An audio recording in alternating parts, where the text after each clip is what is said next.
और आपको सीधे लिए चलते हैं राजधानी लखनऊ, जहां पर राष्ट्रीय युवा दिवस कार्यक्रम में स्वामी विवेकानंद जी की जयंती पर कार्यक्रम में सीएम योगी आदित्यनाथ का संबोधन चल रहा है। आप सुनिए। माननीय विधायक श्री अमरेश कुमार जी, प्रमुख सचिव खेल और युवा कल्याण विभाग श्री मनीष चौहान जी, विभाग के सचिव श्री सुहास एलवाई, खेल और युवा कल्याण विभाग से जुड़े हुए सभी अधिकारीगण,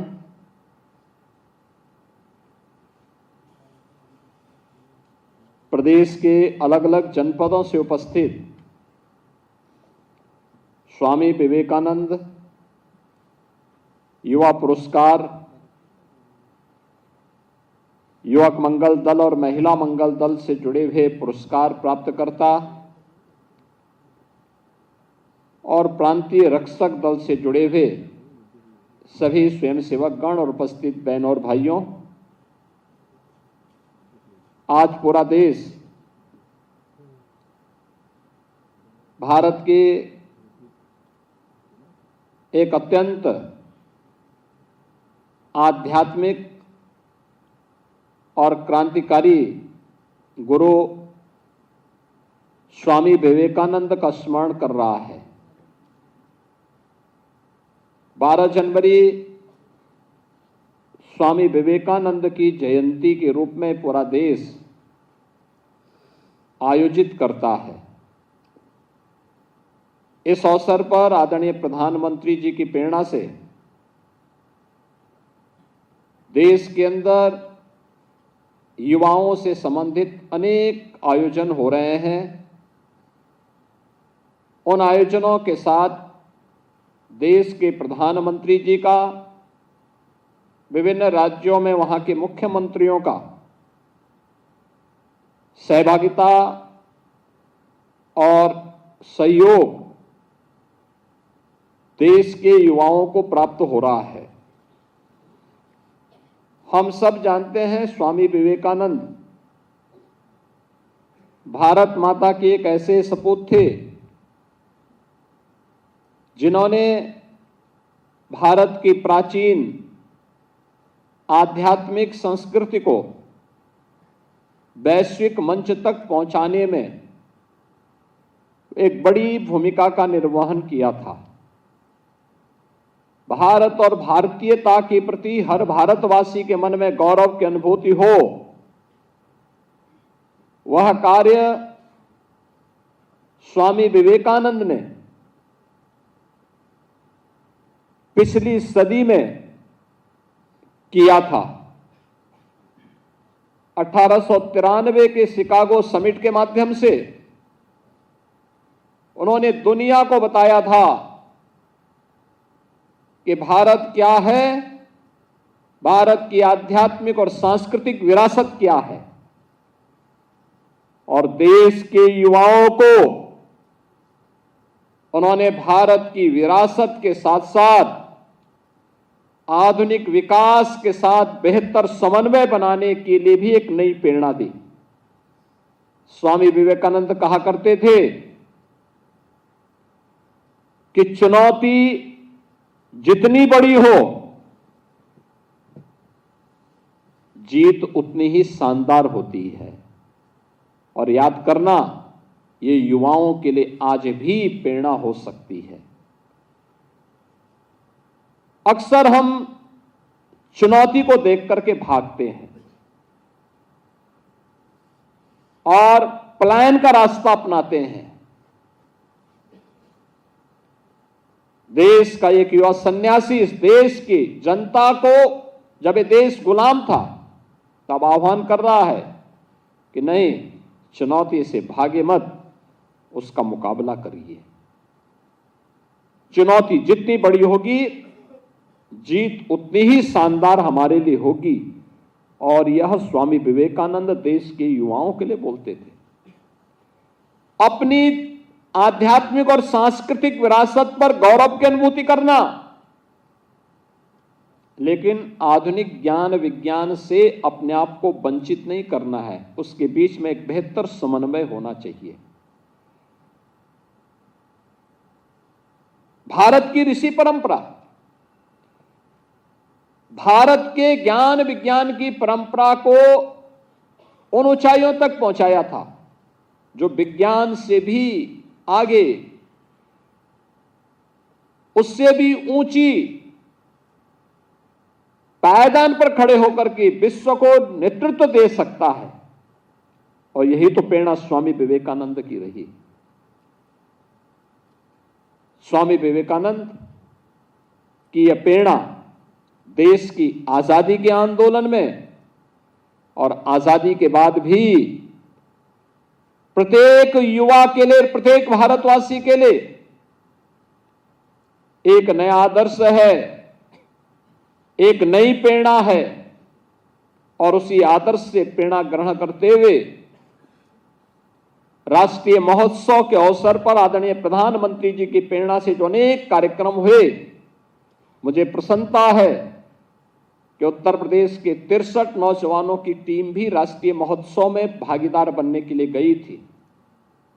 और उसमें भी प्रसन्नता इस बात को लेकर के कि मैंने यहीं से मुख्यमंत्री आवास के पास से उन्हें रवाना किया था और 7 में से 3 स्वर्ण पदक अकेले उत्तर प्रदेश की टीम ने जीते हैं। उत्तर प्रदेश का हमारा युवा आज अपनी प्रतिभा का लोहा मना रहा है। ये वही युवा है जिसके सामने एक समय पहचान का संकट खड़ा हुआ था।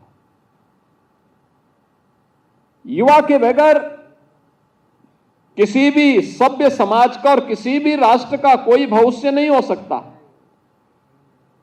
जो प्रधानमंत्री मोदी जी कहते हैं कि आने वाला समय हमारा होगा 2047 में ऐसा भारत बनाने के लिए, उस भारत के निर्माण के लिए हमारा क्या योगदान हो सकता है, यह युवा तय करेगा। और सौभाग्य से भारत दुनिया का सबसे युवा देश है जिसकी 56% आबादी ऐसी है जो वर्किंग फोर्स है, कामकाजी वर्ग है। और उत्तर प्रदेश इस मामले में सौभाग्यशाली है कि भारत का सबसे अधिक युवा भारत की उत्तर प्रदेश के अंदर निवास करता है। और उत्तर प्रदेश में रह करके 56 से 60% हमारा युवा, यानी कुल आबादी का 56 से 60% युवा आबादी है। और ये आबादी भी कामकाजी तबका है। हर व्यक्ति किसी न किसी काम धंधे से लगा हुआ है, किसी न किसी रोजी रोजगार के साथ लगा हुआ है, किसी न किसी अभियान के साथ लगा हुआ है जो प्रदेश के विकास के माध्यम से राष्ट्र निर्माण के इस पूरे कार्यक्रम को आगे बढ़ा रहा है। और मुझे प्रसन्नता है कि आज जो अनेक प्रकार के कार्यक्रम यहां पर प्रारंभ किए गए हैं, इसमें हम लोग यहां आज राज्य स्तरीय स्वामी विवेकानंद यूथ अवार्ड के जो युवा थे उनको आज यहां पे मंच पर अभी पुरस्कार वितरण हुआ है। प्रांतीय रक्षक दल के मृतक जवानों के चयनित आश्रितों को चयन पत्र भी प्राप्त हुआ है। और EI एनेबल्ड युवा साथी पोर्टल का शुभारंभ, जिसमें आर्टिफिशियल इंटेलिजेंस से एनेबल कर इस पोर्टल को युवाओं को और अधिक उपयोगी बनाने के लिए इसका उपयोग किया जा सके, इसका भी आज शुभारंभ किया गया है। और इस दिशा से जो एक कार्यक्रम हो रहे हैं, वास्तव में स्कीम पहले भी थी, उसका लाभ नहीं मिल पाता था, जैसी तैसी पड़ी हुई थी, उन्हें कोई पूछता नहीं था। आज मुझे प्रसन्नता है कि खेल और युवा कल्याण विभाग ने ग्रामीण क्षेत्र में भी, शहरी क्षेत्र में भी खेल का मैदान, ग्रामीण स्टेडियम का निर्माण किया है। 80,000 से अधिक युवक मंगल दल और महिला मंगल दल को स्पोर्ट्स किट उपलब्ध करवाए हैं। ग्रामीण लीग का शुभारंभ हुआ है। ये युवाओं को उनकी ऊर्जा के लिए एक प्लेटफॉर्म प्रदान किया गया है कि वे एक सकारात्मक दिशा में आगे बढ़ जाएं। याद रखना, जिस देश का भविष्य युवा, जिस देश का युवा अपनी जवानी में ही नशे की चपेट में आ जाए, उसका कोई भविष्य नहीं हो सकता। याद रखना, ये नशा नाश का कारण बनता है और नशे से दूरी, लोगों में जागरूकता पैदा करना इसके बारे में कि नहीं, किसी भी प्रकार का कोई नशा है, इसको समाप्त करना और नशा करवाने वाले गिरोह को नेस्तनाबूद करने के लिए भी उतनी शक्ति के साथ कार्य करना, ये युवक मंगल दल और महिला मंगल दल का दायित्व है कि वह स्थानीय प्रशासन के साथ मिलकर के अपने स्तर पर भी इसके खिलाफ अभियान चलाए।